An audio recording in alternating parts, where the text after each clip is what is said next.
এত বড় সুবিশাল রঙিন রাজবাড়ি, তাও আবার কার্তিক পুজোর থিম এই বছর কোথায়? বাঁশবেড়িয়ায় দেখা গেল এই বছরে বিভিন্ন ধরনের রকমারি নিত্য নতুন থিম, যেখানে ছিল বড় বড় বিশাল কিছু প্যান্ডেল এবং প্রত্যেকটি প্যান্ডেলে দেখা গেল কার্তিক পুজোর শেষ মুহূর্তের প্রস্তুতি কতটা তুঙ্গে।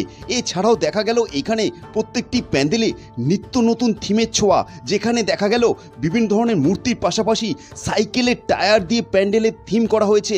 এছাড়া রঙের কৌটোও কিন্তু ব্যবহার করা হয়েছে। সাথে দেখা গেল সুবিশাল মন্দির এবং প্যান্ডেলের ভেতর সম্পূর্ণ ঝিনুকের কাজ। এছাড়াও অন্যান্য অনেক প্যান্ডেলেই এরকম বিভিন্ন ধরনের মাছের অর্থাৎ জেলেদের ওপরও কিন্তু থিম দেখা গেল, যেটা এই বছর প্রথমই হলো।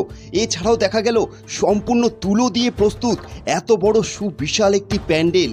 এছাড়াও দেখা গেল কাঠের চামচ ব্যবহার করেছে এই বছর প্যান্ডেলের থিমে, এবং বিভিন্ন ধরনের এই ধরনের নিত্য নতুন থিমগুলোই আজকে যাযাবর টিভি এই ছোট্ট প্রতিবেদনে আপনাদের সামনে তুলে ধরতে চলেছি। যে সকল দর্শক বন্ধুরা আজকে নতুন আছেন অবশ্যই চ্যানেলটি সাবস্ক্রাইব করে রাখবেন। আমরা এখন পৌঁছি হুগলি জেলার বাঁশবেড়িয়া, আর এই বছর দেখা গেল 75তম বর্ষে পড়লো নারায়ণতলা পুজো কমিটি, আর আজকেই ছিল এখানে কার্তিক পুজোর উদ্বোধন। কাটাপুকুর ইয়ংস্টার ক্লাবের এই বছরের নিবেদন তারা মা। এখানে দেখা গেল মণ্ডপের ঠিক সামনেই এরকম একটি বিশাল আকার হাতি, আর এখানেই কিন্তু এই রাস্তা দিয়েই আপনারা মণ্ডপের ভেতরে প্রবেশ করবেন। তবে মণ্ডপের ভেতরের কাজ কিন্তু পুরোপুরি সম্পূর্ণ হয়ে গেছে, তাই আপনাদের সামনে একদম এক্সক্লুসিভ চিত্রটি তুলে ধরছি আমরা আমাদের যাযাবর টিভির এই প্রতিবেদনে। তবে ভিডিও শুরু করবার পূর্বে আপনাদের অনুরোধ থাকবে, যে সকল দর্শক বন্ধুরা আমাদের চ্যানেলে আজকে নতুন আছেন সবার আগেই এই ধরনের ভিডিও দেখবার ইচ্ছুক থাকলে অবশ্যই চ্যানেলটি সাবস্ক্রাইব করে রাখবেন, এবং আমাদের যে ফেসবুক পেজটি আছে যাযাবর টিভি, সেই পেজটিও ফলো করে রাখবেন, কারণ আমরা সবসময় চেষ্টা করি এরকম ধরনের সমস্ত আপডেট সবার আগে আপনাদের কাছে পৌঁছে দেওয়ার।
অলোক দেবনাথ, নবদ্বীপ নিবাসী।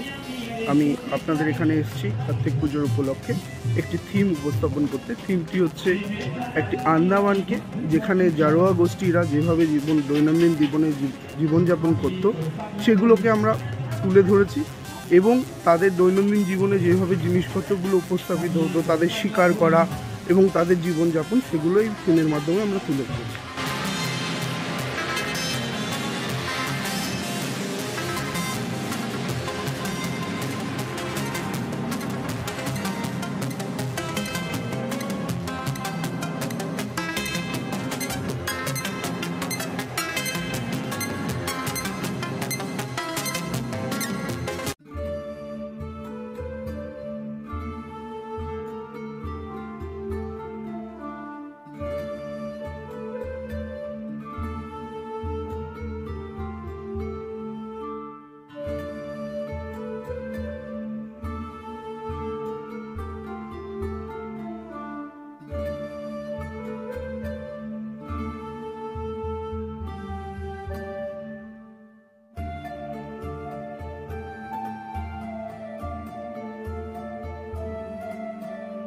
একটি ভিডিওর মধ্যে বাঁশবেড়িয়া এতগুলো জায়গার এতগুলো প্যান্ডেল উপস্থাপনা করা যথেষ্ট কঠিন হলেও আমরা যাযাবর টিভির মাধ্যমে সবসময় চেষ্টা করি এরকম কিছু আপনাদের জন্য নিয়ে আসবার। তাই আপনাদের থেকে এটুকু আশা রাখি যে একটু চ্যানেলটি সাবস্ক্রাইব করে সাপোর্ট করবেন এবং আমাদের ফেসবুক পেজটি অবশ্যই ফলো করে রাখবেন নিয়মিত এই ধরনের আপডেট পাওয়ার জন্য।